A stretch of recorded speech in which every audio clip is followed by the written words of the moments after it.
सद्बुद्धि, सन्मार्ग और कार्य का संकल्प देना, अडिग रहे विश्वास तुम पर, ऐसा अंतः कर देना, मेरे हृदय में आने में तुम्हें कोई संकोच न हो। हे गुरुदेव, मुझे नज़रों से दूर कभी न होने देना। हे गुरुदेव, मुझे नज़रों से दूर कभी न होने देना। नमस्कार। गायत्री चिंतन धारा के इस सतत प्रवाह में आप सभी का स्वागत है। मित्रों, क्या ईश्वर हमेशा सबकी परीक्षा लेते रहते हैं? इस प्रश्न का उत्तर अगर ना है तब तो बात यही खत्म हो गई कि ईश्वर परीक्षा कुछ नहीं लेते, चलो भाई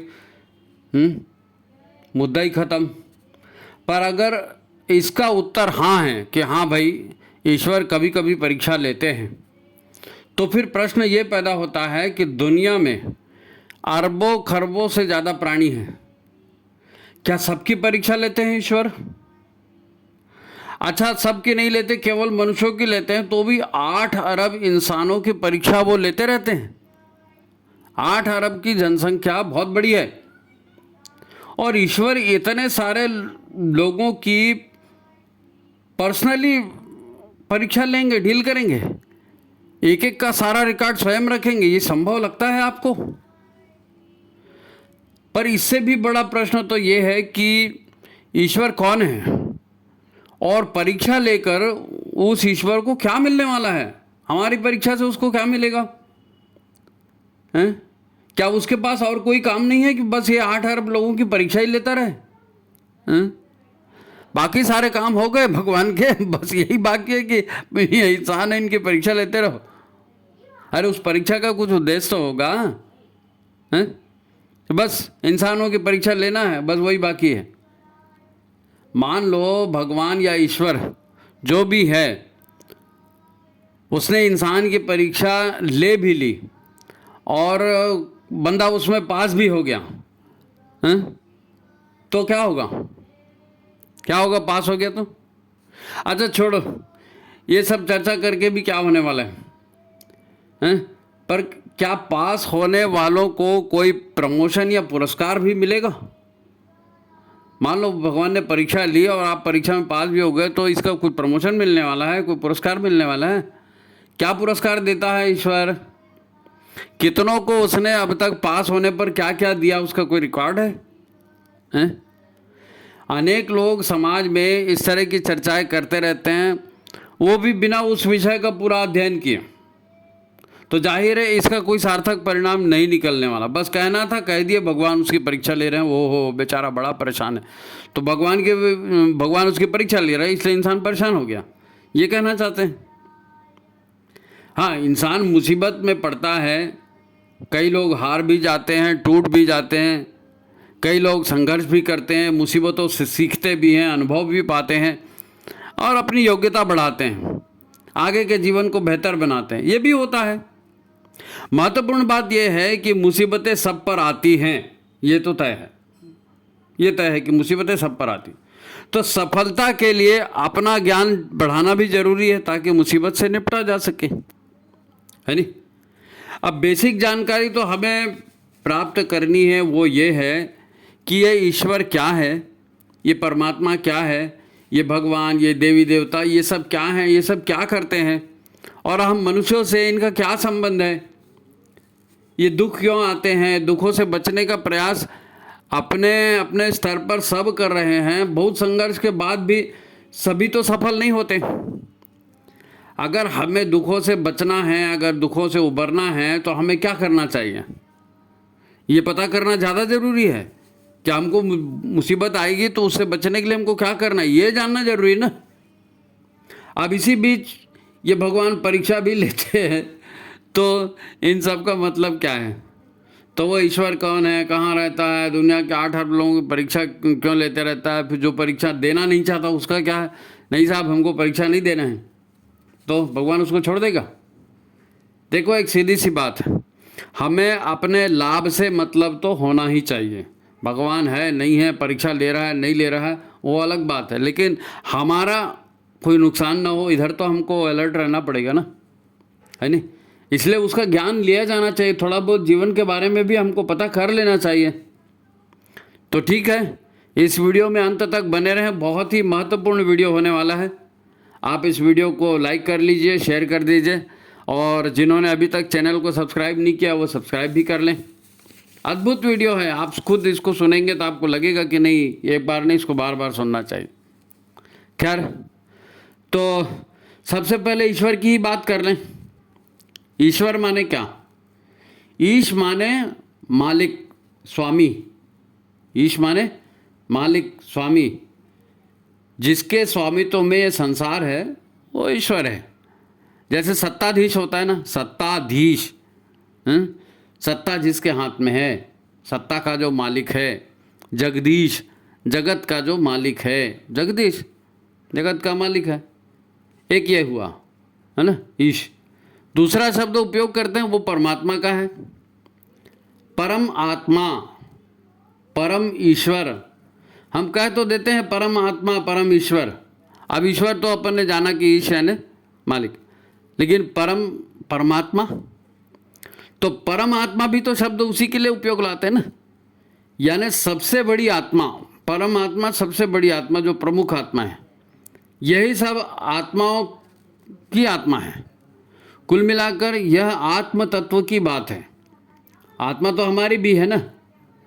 जब परमात्मा कहते हैं तो ऐसा समझो कि सारे संसार का आत्म तत्व है नहीं, सारे संसार का आत्म तत्व परमात्मा है। और हमारी आत्मा हमारा आत्म तत्व है। हमारी आत्मा को क्या कहते हैं? जीव आत्मा है नहीं, वो हमारा मूल तत्व है। तो परमात्मा सारे संसार का मूल तत्व है। यदि हमारे शरीर में आत्मा नहीं तो फिर हम क्या हैं? फिर तो हम पंचतत्वों की गठरी रह जाएंगे, जीवन ही नहीं रहेगा, खाली पंचतत्व की गठरी, डेड बॉडी कहेंगे जिसको, है नहीं। लाइफ तो तब होती है जब उसके अंदर चेतना रहती है, आत्मा रहती है। आत्मा है तो लाइफ है, नहीं है तो डेड है नहीं। जीवन हमारा खत्म अगर आत्मा नहीं है तो। वैसे ही संसार का सार तत्व या मूल तत्व ये परमात्मा है ना। ऐसे ही अन्य शब्द हैं, बहुत सारे शब्द हैं जो परमात्मा या ईश्वर या भगवान या देवी देवता या विधाता भी कहते हैं, है ना, सृजेता, रचनाकार, बहुत सारे नाम हैं जो इनके नाम तो नहीं है लेकिन इनके गुणों को, ये भाई कौन करने वाला है तो ये परमात्मा, ये विधाता करने वाला है, ये गुण के आधार पर ये नाम रखे गए।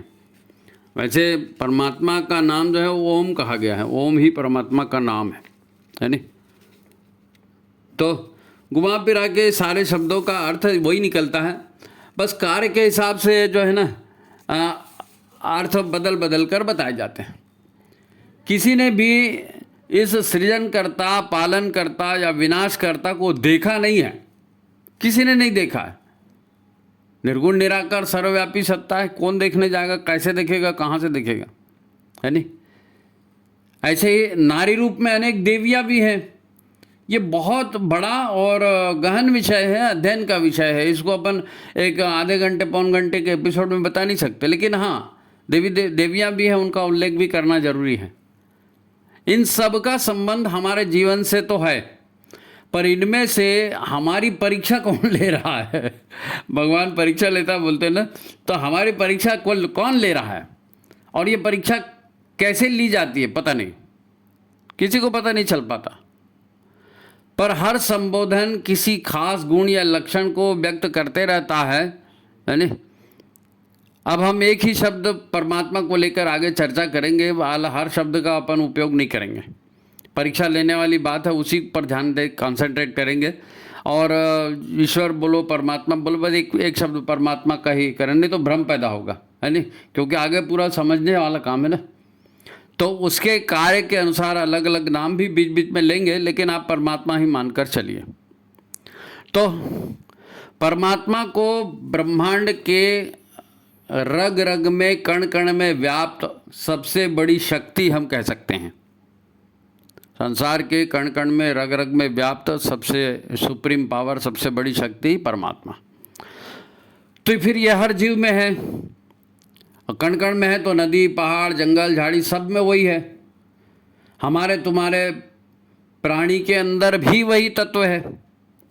तो कुल मिलाकर जहाँ जहाँ जीवन है, स्थावर हो जंगम हो, जहाँ जहाँ भी जीवन है, जीव है, वहाँ परमात्मा है। उपनिषद भी यही कहते हैं, ईशावास्यमिदं सर्वम यत् किंचित जगत्यात् जगत। ईश्वर का निवास कहाँ है? छोटे से छोटे कण में, जगत के छोटे से छोटे कण में। ईशावास है, ईश रहता है, परमात्मा रहता है सर्वत्र, सर्वत्र, है नहीं? तो ये हुआ। देखो, हम इस बात को अच्छे से, हमें इस बात को अच्छे से समझ लेना है कि ईश्वर कहाँ बैठा हमारी परीक्षा लेता है। समझेंगे ना, कहाँ बैठा परीक्षा लेता है, तब तो इसका सार समझ में आएगा। तो ठीक है, आप कह सकते हैं कि ये हर जगह है, मिट्टी, चट्टान, पहाड़, नदियाँ, ये सब निर्जीव तो लगते हैं, तो इसमें परमात्मा है। हाँ, इसमें भी परमात्मा है, इसमें भी परमात्मा है, सुप्त अवस्था में है। ये जड़ है ना, सुप्त अवस्था में है, हाँ, जड़ अवस्था में। तो प्रकृति या पंच तत्व का ये संसार, इसमें वो परमात्मा है। अब प्रश्न यह भी है कि ईश्वर एक है, तो फिर वो हर जगह हर वस्तु में कैसे है? ईश्वर तो एक ही है ना, तो वो हर वस्तु में कैसे घुस जाता है? हर जगह वही कैसे मिल जाएगा? देखो, ये सारी बातें जानेंगे, ये समझना चाहिए, ये जानेंगे तभी तो उस परमात्मा सत्ता पर हमारा श्रद्धा, हमारा विश्वास होगा, हमारी श्रद्धा होगी, हमारा विश्वास होगा।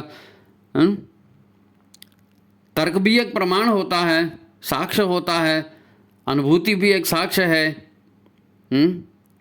आप एक वैदिक मंत्र का उच्चारण करते हैं, रोज करते हैं, सभी लोग करते हैं, विशेषकर यज्ञ की पूर्णाहुति में। यज्ञ की पूर्णाहुति में आप एक मंत्र का उच्चारण करते हैं, वैदिक मंत्र का, है ना, ओम। उसमें ओम, शुरुआत में तो ओम आता है, प्राय सभी मंत्रों के शुरुआत में ओम आता है। ओम क्या है? ईश्वर का वास्तविक नाम। तो ये ओम क्या है? ओम पूर्णमदः पूर्णमिदं पूर्णात् पूर्णमुदच्यते। ये ओम, ये परमात्मा यही एकमात्र है जो पूर्ण है, बाकी सब अपूर्ण है, केवल परमात्मा पूर्ण है। पूर्ण इदम, यही पूर्ण है। अब पूर्ण में से आप पूर्ण को निकाल देंगे, फिर भी पूर्ण ही बचेगा, ऐसा विलक्षण तत्व है ये। पूरे में से पूरा, आप 10 में से 10 घटा दो, 0 हो जाएगा, लेकिन यहाँ परमात्मा में से पूरा परमात्मा घटा दोगे तो भी पूरा परमात्मा ही बचेगा। पूर्णात् पूर्ण मुदच्यते पूर्णस्य पूर्णमादाय पूर्णमेवावशिष्यते। पूरे में से पूरा घटा देंगे, फिर भी वो पूरा का पूरा बचेगा। तब तो बोला ना, कण कण में है करके, हर जगह वही है करके। ये स्पेशल तत्व है परमात्मा, तुम्हारे हमारे जैसा थोड़ी है, अलग है नहीं। तो परमात्मा सर्वदा सर्वत्र विद्यमान, शक्तिमान, सामर्थ्यवान, पूर्ण तत्व है। पूर्ण तत्व केवल परमात्मा है, उसमें किसी तरह की कोई कमी नहीं है ना। इसके कई हिस्से दिखते हैं, पर वह है पूर्ण। कई हिस्से दिखते हैं, हर हिस्सा अपने आप में पूर्ण है, और वही परमात्मा है। और ये इसकी खासियत यह है कि आप पूरे में से पूरा भी निकाल देंगे तो पूरा ही बचेगा। बताया ना आपको, ये परम तत्व है, परमात्मा तत्व है। अगर हमारी कोई परीक्षा लेता है तो वो यही परमात्मा तत्व है, यही मानना पड़ेगा आपको, क्योंकि और कौन परीक्षा लेगा? जो सबके भीतर व्याप्त है वही तो परीक्षा लेगा ना सबकी, है? नहीं तो एक अकेला बैठ के दूर से परीक्षा थोड़ी लेगा, परीक्षा आमने सामने होगी। तो सबके भीतर वो परम तत्व है, तो वही परम तत्व परीक्षा लेगा। आगे हम देखेंगे कि ये परीक्षा क्या और कैसे होती है, क्यों होती है। यहाँ तक तो बात समझ में आ गई ना, कि वो परमात्मा या ईश्वर या विधाता वही एक सर्वव्यापी चैतन्य सत्ता है, पर है निराकार स्वरूप, उसका कोई आकार नहीं है, निराकार है और संपूर्ण सत्ता है, पूरी पूरी, है नहीं। जिसे हम निर्जीव कहते हैं ना, निर्जीव, सजीव और निर्जीव में लोग बांटते हैं ना संसार को, तो जिसको हम निर्जीव कहते हैं वो नेचर है, प्रकृति है, प्रकृति है। हालांकि उसमें भी जीव है, परमात्मा है, सुषुप्त अवस्था में है, निष्क्रिय अवस्था में, लेकिन है ना। तो यही काम करते हुए दिखती है। कौन काम करते हुए दिखती है? प्रकृति। प्रकृति काम करते हुए दिखती है, परमात्मा नहीं करता काम, प्रकृति काम करती है। यही साकार तत्व है। प्रकृति ही साकार रूप में हमको विद्यमान सब जगह दिखती है। और जितने गुण अवगुण और ये वो सब दिख रहे हैं ना, ये सब प्रकृति की वजह से है। सत रज तम 3 गुण हैं, तीनों गुणों का मेल, कहीं सत ज़्यादा, कहीं तम ज़्यादा, कहीं रज ज़्यादा, कहीं सब मिला जुला, कभी कोई गुण उभरे, कभी कोई गुण उभरे। तो ये जितने गुण उभरते, परमात्मा निर्गुण है, प्रकृति सगुण है ना।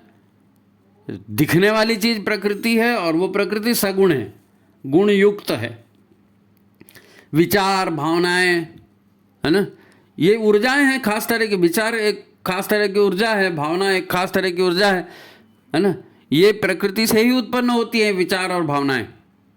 मन, बुद्धि, चित्त, अहंकार, इंद्रियां, है ना, या जीवों के शरीर, है, ये सब विधाता के नियमों से बने हैं, प्रकृति के ही अधीन है, प्रकृति से ही बने हैं, प्रकृति से उपजते हैं और प्रकृति में ही विलीन हो जाते हैं।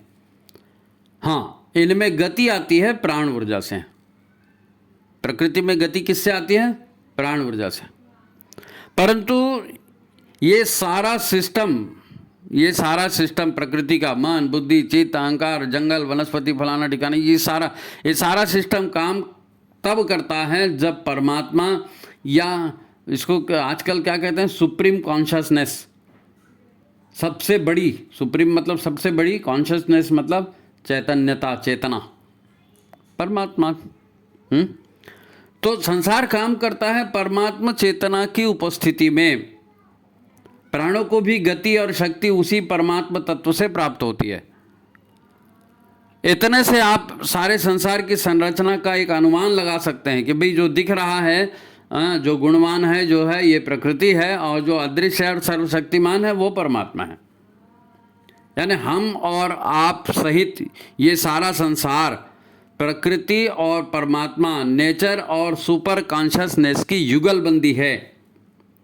नेचर और सुपर कॉन्शसनेस की युगलबंदी है। जब कोई गाना गाता है उसके साथ तबला बजता है, मंजीरा बजता है, ढोलक बजता है और सारंगी बजती है, नहीं, तो ये वाद्य है और एक गायक है ना। तो ये प्रकृति और परमात्मा, प्रकृति काम करते हुए दिखती है और परमात्मा सूक्ष्म शक्ति है जिसके प्रभाव में प्रकृति काम करती है। तो ये नेचर और सुपर कॉन्शसनेस की युगलबंदी ये संसार है। प्रकृति भी एक ही है, उसके इतने सारे रूप तो दिखते हैं लेकिन है सब मिलाकर प्रकृति ही है। प्रकृति का ये जो विभाजन दिखता है कि भाई ये द्रव है, ये गैस है, ये पहाड़ है, ये नदी है ना, ये विभाजन होता है। कोई किसी का शरीर कीड़े मकोड़े का है, किसी का हाथी का, शेर का, इंसान का। तो ये जो विभाजन प्रकृति का होता है, इस विभाजन का आधार क्या है? अहंकार। अहंकार को केवल घमंड मत समझना। अहंकार मतलब अपने आप का, अहम का आकार। जैसे हमारा मन है वो पंच तत्वों के सूक्ष्म संस्कारों से उत्पन्न ऊर्जा तरंगों से बना है। हमारा मन काहे से बनता है? हमारे भीतर जो पंच तत्व हैं इनके सूक्ष्म संस्कार हैं, सूक्ष्म ऊर्जाएं हैं। इन ऊर्जा तरंगों से, सूक्ष्म संस्कारों से जो बनता है वो मन है, भावना है नहीं? तो मन क्या है? इन विचारों और भावनाओं का संग्रह है। इन विचारों और भावनाओं को अलग से संगठित करने का काम ये अहंकार करता है। जब कहता है ना मैं हूँ, तो फिर मैं फलाने का लड़का हूँ, मैं फलाने गांव का रहने वाला हूँ, मैं फलाना हूँ, मैं फलाने डिग्री वाला हूँ, मेरे पास इतना पैसा है, इतनी दौलत है।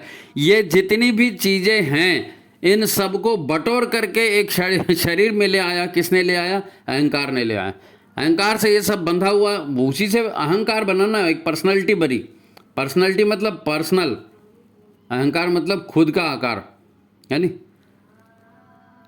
तो ये सारे सूक्ष्म तत्व हैं। पंच जो अहंकार ने बांध करके रखा है, विचारों को, भावनाओं को, संकल्पों को, है ना, वो सब पूरा बंडल मिला के वो अहंकार, वो पूरा एक आकार बन गया, वो शरीर बन गया, प्राणी बन गया, कुत्ता बिल्ली गधा घोड़ा बन गया, है नी? तो अहंकार इनको संगठित रखता है, इतना आप समझ जाइए। वास्तव में ये मन और अहंकार इंद्रियों के माध्यम से गति प्राप्त करते हैं। इंद्रियां काम करती हैं ना, तो मन और अहंकार, प्राण, इससे इंद्रियां काम करती, इंद्रियों से बॉडी काम करती है, शरीर शरीर सक्रिय दिखता है।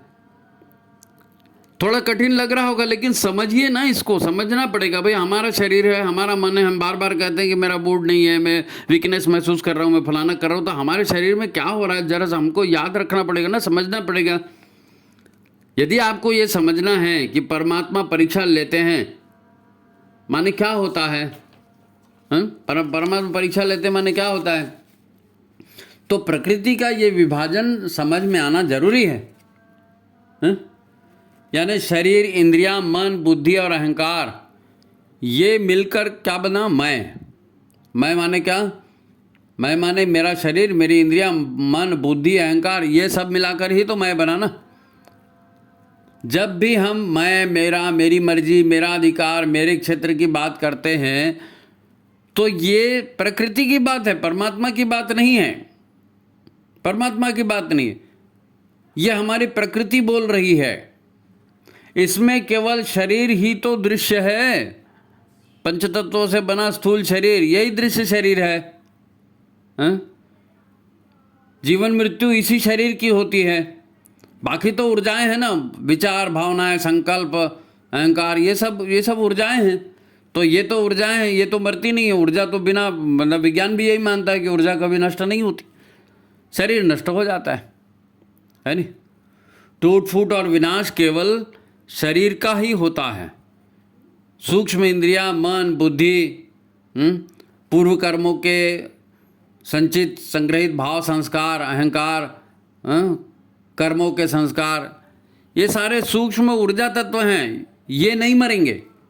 अहंकार इनको बांध के रखेगा, है ना, लेकिन बिना इंद्रियों को फिर इनकी कामना पूर्ति कैसे होगी? इसलिए इंद्रियों के लिए फिर शरीर धारण करता है व्यक्ति। चेतना, आत्मा, जीवात्मा शरीर धारण करती, काहे के लिए? क्रियान्वित करने। क्रिया होगा तो हाथ पैर होंगे तब तो क्रियान्वित होगा ना। तो अहंकार इनको बांधे रखता है, फिर अहंकार अपने अहम के हिसाब से, हाँ मेरे लिए ये शरीर सूट करता है, इस शरीर में जाकर मैं ये कर सकता हूँ, तो वो जाके स्वयं उस शरीर में घुस जाता है और फिर वहाँ वो शरीर को अपने हिसाब से बना करके अपनी कामनाओं की पूर्ति में फिर से लग जाता है। एक शरीर खत्म हुआ, दूसरे में गए, वहीं काम करना शुरू किया, वो खत्म हुआ, तीसरे में गए, वहाँ काम करना शुरू किया, यही तो चल रहा है ना। ये अहंकार सहित पूरा सूक्ष्म जो शरीर कहलाता है, ये अपनी कामनाओं को पूरा करने के लिए एक दूसरे शरीर धारण करते रहता है। मन की इच्छा, कामना, संकल्प, है ना, ये इनसे प्राण आकर्षित होते हैं। प्राण ऊर्जा एक तरफ इनको शक्ति देती है, तो दूसरी तरफ यही प्राण ऊर्जा चेतना या आत्म तत्व को इस शरीर से बांध कर रखती है। चेतना या आत्म तत्व, हमारे भीतर आत्मा है ना, परमात्मा का अंश है ना, तो उस परमात्मा के अंश को बांध कर रखने वाला कौन सा तत्व है? प्राण ऊर्जा। प्राण है तब तक चेतना है, प्राण गया तो चेतना गई, प्राण गया। प्राण और चेतना एक ही साथ रहने वाले, है नहीं। तो इधर कहा जा रहा है और आप बहुत सुन रहे हैं, हाँ हाँ हाँ, खाली सुनना नहीं है, खाली सुनने की चीज़ नहीं है, इसको ठीक से सुन के समझना है, पूरी गंभीरता से इसको हृदयंगम कीजिए। अपने जीवन में यदि सफलता चाहिए ना, तो बात को समझिए कि मैं क्या हूँ और मेरे को कैसे जीना है। एक बार नहीं, 4 बार, 10 बार सुनिए, यही तो सार है जी। ये सिस्टम समझ में आना जरूरी है अपने भीतर का, तब तो इसका लाभ उठा सकेंगे ना। शरीर मिला है तो उसका लाभ उठाना है, मनुष्य शरीर का। ये समझ में आएगा तो पंचकोशी साधना समझ में आएगी, नहीं तो पंचकोशी साधना समझ में नहीं आएगी। ये समझ में आएगा तो गायत्री जाप का महत्व समझ में आएगा, फिर गायत्री जाप छूटेगा नहीं आपसे। फिर तो पकड़ के रखोगे गायत्री को कि भैया तू ही माता है, तू ही उद्धार करेगी। चंद्रायण साधना आप करते हैं, जितनी भी साधनाएं आप करते हैं, ये समझ में तभी आएगी जब अंदरूनी स्ट्रक्चर समझ में आएगा, भीतर कैसे बना हुआ है वो समझ में आएगा, है नहीं। और आप अपनी साधना को अधिक अच्छे से कर पाएंगे। इसलिए इसको ध्यान से सुनिए और इसको समझिए। तो ठीक है, यहाँ तक एक बात कंफर्म हो गई कि हमारे और आपके भीतर जो प्रमुख बात है वो है हमारा आत्म तत्व, हमारी चेतना। वही एकमात्र सजीव और चैतन्य तत्व है। शेष मन, बुद्धि, इंद्रियां, चित्त, अहंकार, पूरी पंच तत्वों की संरचना ये स्थूल प्रकृति है। स्थूल प्रकृति के अलग अलग रूप हैं, इसमें टूट फूट होते रहती है, ये बनते बिगड़ते रहती है है नहीं? आत्मा न मरती है, न जलती है, न कटती है, वो तो सनातन है, प्राण के द्वारा शरीर से बंधी रहती, बस इतना ही है। हमारा मन, बुद्धि, अहंकार, इच्छाएं, कामनाएं, ये प्रभाव डालती हैं। सुख और दुख का अनुभव इंद्रियों के माध्यम से हमको होता है। जब गुरुदेव कहते हैं या ऋषि गण कहते हैं या वेद उपनिषद कहते हैं कि सोहम, मैं वही हूँ, अहम तत् तत्वम असि, मैं वही तत्व हूँ, मैं वही परम तत्व हूँ, ये अनुभव करो। ये ऋषि भी कहते हैं, गुरुदेव भी कहते हैं, सब उपनिषद भी कहते हैं कि अपने आप को अनुभव करो, अपने आप को जानो। तो जाहिर है ये हमारे आत्म तत्व के लिए कहा जा रहा है, शरीर के लिए नहीं। शरीर तो दुबला पतला, काला गोरा, मोटा पतला, ये बीमार और स्वस्थ होते रहता है, लेकिन आत्म तत्व क्या है और वो कैसे काम करता है, शरीर उसको क्यों मिलता है, शरीर क्यों छूटता है, जो सुख दुख क्यों होता है, ये जानना जरूरी है। अहम तत् तत्वम असि, मैं वो तत्व हूँ, ये मैं शरीर नहीं हूँ, मैं मन भी नहीं हूँ, मैं वो तत्व हूँ, है नहीं? आज इस जन्म में ये नाम है, आज 4 मकान है, पिछले जन्म में और कुछ नाम था, 14 मकान थे, उसके पहले भीख मांगते थे, उसके पहले कुछ नहीं था। ये सब चलते रहेगा। परम तत्व हमारे भीतर का आत्म तत्व है, वो तो वही रहेगा, है नहीं? वो जानने योग्य बात है ये। पर हम दैनिक जीवन में इसको अनुभव नहीं करते, क्योंकि हमारी धारणा ये है, हमारी धारणा हमको अनुभव नहीं करनी। धारणा मतलब जिसको हमने धारण किया हुआ है, जिस मान्यता को हमने धारण कर लिया, वो हमारी धारणा है। और हमारी धारणा क्या है? हमारी धारणा यानी मेरा मन, मेरा नाम, मेरी इज्जत, मेरा अपना साम्राज्य, मेरे पति पत्नी, बच्चे, ये मेरी प्रॉपर्टी, ये सब हमने अपने आप को इससे बांध कर रखा है। हमारी धारणा ये है कि मैं एक शरीर हूँ। अगर हमारी ये धारणा बदल जाए तो फिर हम भी मानने लग जाएंगे कि हाँ, हम भी वही परम तत्व हैं। लेकिन हमारा अहंकार मानने नहीं देता। हमारा अहंकार क्या कहता है? मैं तो फलाना राजपूत हूँ जी, मैं तो फलाना हूँ जी, मेरा तो ये है वो है। तो हम उसी को मान करके चलते हैं, तो परमात्मा थोड़ी याद आएगा फिर। मैं वारे मैं से आगे कुछ ही नहीं रहेगा। जैसे कृष्ण है ना, कृष्ण भगवान, तो कृष्ण को अनुभव होता था कि वो परम तत्व हैं, पर अर्जुन को अनुभव नहीं होता था कि वो परम तत्व है। गुरुदेव को अनुभव होता था कि वो परम तत्व हैं, पर हमको और आपको तो अनुभव नहीं हो रहा है कि मैं परम तत्व हूँ। बार बार बोलते हैं सोहम सोहम, लेकिन हमको अनुभव कहाँ हो रहा है? क्योंकि हमारी धारणा ये है कि मैं शरीर हूँ, मेरा नाम ये है, मेरा वो है, मेरा वो है। हमारी धारणा है, इसलिए हमको कुछ और अनुभव हो ही नहीं रहा है। जैसे अर्जुन रोते रहता था कृष्ण के रहते हुए, वैसे भी हम रोते रहते हैं गुरुदेव के रहते हुए। वास्तव में धारणा में परिवर्तन कहने सुनने से नहीं होता कि आपने गीता पढ़ लिया, कि आपने भागवत पढ़ लिया, कि आपने रामायण पढ़ लिया तो आपकी धारणा बदल गई। नहीं, धारणा आत्म साक्षात्कार का विषय है, आत्मज्ञान का विषय है। अभी तो हमारी चेतना पंचकोशों से घिरी बंधी है, इसीलिए हमारी आत्मा है, हमारी जीवात्मा जो जिसको हम कह रहे हैं, हाँ, ये परमात्मा का अंश तो है, जरूर हमारे भीतर है, पर ये शुद्ध नहीं है।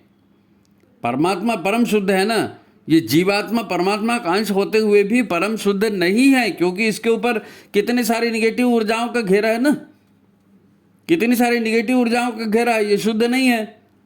इसीलिए आग में जलेगा, तपेगा, दुख पाएगा, सारे कसाय कलमश को हटाएगा तो ये भी शुद्ध हो जाएगा, परमात्मा हो जाएगा।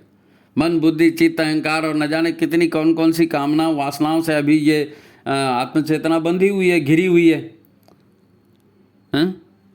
इसी को तो बंधन कहते हैं, भव बंधन, भावनाओं का बंधन, यही भव बंधन है। ये भोगों की प्रेरणा देते रहता है। हमारे भीतर मेरा हाँ तेरा ये सारा राग और द्वेष भरता कौन है? ये भावनाओं से ही तो राग द्वेष होता है ना। जो हमको अच्छा लग गया उससे हम प्रेम करने लगे, जो हमको बुरा लग गया उससे घृणा करने लगे, दुश्मनी करने लगे। तो ये प्रेम और दुश्मनी दोनों क्या करेगी? आपको फिर से जन्म लेने के लिए बाधित करेगी। यही तो बंधन है। वो कहते हैं ना साक्षी भाव में जीना, तो साक्षी भाव में जीने का मतलब क्या है? मैं कुछ नहीं हूँ और मेरा कुछ नहीं है, और जो हो रहा है वो चुपचाप देखते रहो, उसके खाली साक्षीदार बने रहो, अपने आप को उसमें इन्वॉल्व मत करो। ये होता है। लेकिन ऐसा थोड़ी है, हम तो सब में इन्वॉल्व हो जाते हैं, हम सब में शामिल हो जाते हैं। और हमारा अहंकार हमको बार बार बताते रहता है कि तुम स्त्री हो, तुम पुरुष हो, तुम धनपति हो, तुम दरिद्र हो, तुम ज्ञानी हो, तुम मूर्ख हो, तुम सब हो सकते हो, तुम सब हो सकते हो। पढ़ लिख करके ऑफिसर बन सकते हो, खूब पैसे कमा के लखपति करोड़पति बन सकते हो। ये हमारा मन बता रहा है, हमारे आपको हमारा मन बता रहा है। वो सफलता के गुर और इतनी सारी किताबें आती हैं, वो सब आपको क्या बताती हैं? आपकी ओरिजिनलिटी नहीं, वास्तविकता नहीं बताती। वो ये बताती है कि तुम महिला से पुरुष बन सकते हो, धनपति बन सकते हो, खिलाड़ी बन सकते हो, संगीतकार बन सकते हो, तुम परमात्मा नहीं हो सकते। ये हमको बताया जाता है। परमात्मा एक अलग चीज़ है और तुम अलग चीज़ है, ये ही सिखाया जाता है। इसलिए हम अपने मानते नहीं, हमारी धारणा ही नहीं बदलती ना। फिर हमारी धारणा, हमारे मन में वो बात बैठ गई कि मैं परमात्मा नहीं हूँ। अब गुरुदेव हजार बोले कि तुम वही तत्व हो, तुम भटका हुआ देवता हो, तुम फलाना, हम मानने को ही तैयार नहीं, क्योंकि हमारी धारणा वही बनी हुई है। उसको हटाना है, साधना से हटती है वो। और हम इसी को ब्रह्म सत्य मान लेते हैं कि मैं माने शरीर, मैं माने मेरा मन कहेगा, मेरा मूड करेगा तो मैं ही करूँगा, है ना। अब आप ही बताओ, जब तक परमात्मा क्या है और मैं क्या हूँ यही पता नहीं होगा, तो फिर कौन किसकी परीक्षा ले रहा है कैसे पता चलेगा भाई? कौन किसकी परीक्षा ले रहा है कैसे पता चलेगा? परमात्मा परीक्षा लेता है ना, हमारी लेता है ना। तो मैं कौन हूँ, परमात्मा कौन है, परमात्मा कहाँ रहता है, मैं कौन हूँ, मेरा स्वरूप क्या है, ये तो परीक्षा का सिलेबस क्या है ये मालूम होना चाहिए। परीक्षा का सिलेबस क्या है? परीक्षा देने वाले को कम से कम सिलेबस तो मालूम होना ना। परीक्षा किसको और कैसे देनी है कुछ भी पता नहीं चल सकता। इसीलिए परमात्मा और हमारे अस्तित्व के बारे में कुछ मूलभूत बातें समझना जरूरी था। ये आपको इसीलिए समझाया गया। आप पूछेंगे अभी तक प्रश्न का उत्तर क्यों नहीं आया? प्रश्न के उत्तर के पहले ये समझना जरूरी है कि मैं क्या हूँ, परमात्मा क्या है। उम्मीद है यहाँ तक बात आपको समझ में आ गई होगी, है नहीं? अब बात क्लियर हुई। हम माने न माने, हम माने या न माने, परमात्मा हमारे भीतर मौजूद है। कोई मानता है तो भला उसका, नहीं मानता तो उसका भला। अब उस पर चर्चा नहीं करेंगे। हम उसे नहीं मानते तो क्या हुआ? वो है तो हमारे भीतर, बंधनों में है पर है तो सही। भावनाओं के बंधनों में बंधी है ना, जीवात्मा है वो, परमात्मा तो नहीं है, जीवात्मा है, भावनाओं में बंधी है इसलिए जीवात्मा है। वो सब खत्म हो जाएगा तो परमात्मा स्वरूप हो जाएगा। वो चाहता है कि भव बंधनों से मुक्त हो जाएं। परमात्मा चाहता है, हमारा आत्म तत्व चाहता है कि ये झंझटें खत्म हो जाए, ये भव बंधन, ये संसार के बंधन, ये संसार की वासनाएं, ये इससे मुक्त हो जाए। ये हमारी चेतना चाहती है, पर मन नहीं चाहता ना। मन तो बोलता है शादी भी करेंगे, बिल्डिंग भी बनाएंगे, कार भी लेंगे और उससे भी बड़ी पोस्ट पाएंगे और उसको तो मैं मजा चखा के रखूंगा। तो इसी में तो सब फंसते हैं ना। उसके पाप कर्मों के संस्कार, उस पर पड़ी नकारात्मक ऊर्जाएं किसी भी तरह हट जाएं, ये हमारी आत्म चेतना चाहती है। दंड स्वरूप ही सही, पर हम कष्ट उठाकर भी किसी तरह से इन नकारात्मकताओं को एक बार नष्ट तो कर दें। यह हमारी आत्म चेतना की अंतरात्मा की आवाज़ है। आपको याद होगा तुलसी बाबा, रामचरितमानस इतने बार पढ़ा जाता है, तुलसी बाबा ने बड़े काम के सूत्र दिए हैं। अब वो बोलते हैं ना भगवान परीक्षा ले रहा है तो दुख दे रहा है, तो भगवान दुख, अरे भगवान काहे को दुख देने बैठा भाई? भगवान काहे को दुख देने बैठा? काहू न को सुख दुख कर दाता, निज कृत कर्म भोग सब भ्राता। तुलसीदास जी ने बोला है। देखो, जब कहते हैं कि ईश्वर उसकी कितनी कठिन परीक्षा ले रहे हैं, एक के बाद एक नई नई मुसीबतें उसके सामने खड़े होते जा रही हैं, तो ईश्वर उसकी परीक्षा ले रहे हैं जी। हैं? एक से एक मुसीबतें खड़ी रही तब क्या होता है? ये तो स्पष्ट हो गया ना। ये तो अपनी आत्मा पर हम जो नकारात्मकता का बोझ लेकर अब तक जी रहे थे, उस बोझ को हटा रहे हैं। ये नकारात्मकता निकल रही है दुखों के माध्यम से, कष्टों के माध्यम से, मुसीबतों के माध्यम से, परेशानियों के माध्यम से नकारात्मकता बाहर जा रही है। उसी का वो कष्ट है। पाप कट रहे हैं, सड़न दूर हो रही है, मवाद निकल रहा है, बुराई निकल, कष्ट हो रहा है ना, तो अंदर की नकारात्मकता जा रही है तो भीतर पवित्र हो रहा है। दोनों बातें हैं ना भाई। घर की गंदगी बाहर जा रही है मतलब घर साफ हो रहा है। ईश्वर जो हम सबके पिता हैं, भला वो हमको दंड देंगे जी? करुणा का सागर है ईश्वर, करुणा का सागर है ईश्वर, वो हमको दंड क्यों देगा? अरे भाई, ईश्वर स्वयं कुछ नहीं करते, आत्मा स्वयं कुछ नहीं करती। उपनिषद इसे ना बड़े अच्छे से समझाते हैं। उपनिषद इसको बड़े अच्छे से समझाते हैं कि एक वृक्ष पर दो पक्षी रहते हैं। एक है जो डाल डाल पर उछलते रहता है, सारे सौंदर्य को देखते रहता है, झाड़ के फल खाते रहता है, उसी पर गाता है, उसी पर चहकता है, उसी पर रोता है, सब कुछ उस झाड़ पर करता है। पर दूसरा पक्षी चुपचाप रहता है, शांत रहता है और केवल दृष्टा के रूप में रहता है। दूसरे पक्षी की इस सारी उछल कूद का वो साक्षी होता है। अब वृक्ष को हम शरीर मान ले, है नहीं, तो ये उछल कूद, खान पान, रोना गाना करने वाला ये प्रकृति का प्रतीक, ये उसके खेल हैं, मन बुद्धि चित्त अहंकार के खेल हैं। और जो पक्षी शांत बैठा है वो परमात्मा तत्व है, वो इन्वॉल्व नहीं होता इन सब में। इसीलिए ये खेल हो रहा है, उस पर उसका स्वरूप सच्चिदानंद स्वरूप है। चेतना का स्वरूप, आत्मा का स्वरूप तो सच्चिदानंद स्वरूप है। उसको सतत अविरल आनंद में रहना अच्छा लगता है। उसको मालूम है कि भोग होगा तो भोग के बाद रोग होगा, रोग के बाद परेशानी होगी, पाओगे तो देना भी पड़ेगा। तो उसको इन सब सांसारिक लेन देन में कोई इंटरेस्ट नहीं रहता। तो वो पक्षी चुपचाप झाड़ में बैठा है ना। आत्मा कहाँ इन सब में इन्वॉल्व होती है? नहीं होती है। ये मन बुद्धि चित्त अहंकार भावनाएं, यही तो कराते हैं अहंकार, है ना। ये संसार है और ऐसे ही चल रहा है। एक शरीर नष्ट हो गया तो दूसरे शरीर में जाके फिर वही काम किया, फिर वो नष्ट हो गया तो तीसरे शरीर में जाके वही काम किया, और संसार में यही चलते रहता है। और सब चलते रहता है। दिखना, खुशी मिलती है जरा सी और दुख मिलता है ढेर सारा। खुशी मिलती है जरा सी और दुख मिलता है ढेर सारा। तो गुरु नानक ने इसको कहा, नानक दुखिया सब संसार, नानक दुखिया सब संसार। नानक नाम जहाज है, जो चढ़े सो जावे पार। यानी ये संसार है, यहाँ थोड़ी सी खुशी है और ढेर सारे झमेले हैं, दुख हैं, ढेर सारे झमेले हैं, ढेर सारे दुख हैं। ऐसे में नानक नाम जहाज, नाम यहाँ ने भगवत नाम, नाम यानी भगवत नाम। तो जो भगवत नाम संकीर्तन का सहारा लेता है, जैसे जहाज में बैठने वाला पार हो जाता है ना, वैसे भगवत नाम संकीर्तन करने का जो सहारा लेता है वो इस भव सागर से पार हो जाता है नहीं। गुरु नानक ने बड़े आसान शब्दों में समझाया।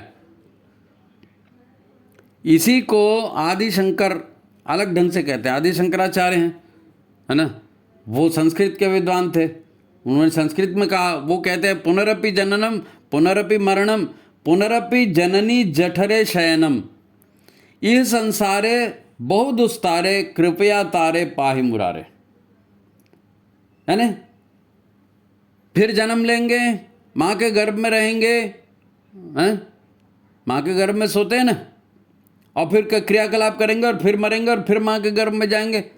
पुनरपि जननम पुनरपि मरणम पुनरपि जननी जठरे शयनम, ये संसार है बहुत दुस्तारे कृपया तारे पाहि मुरारे।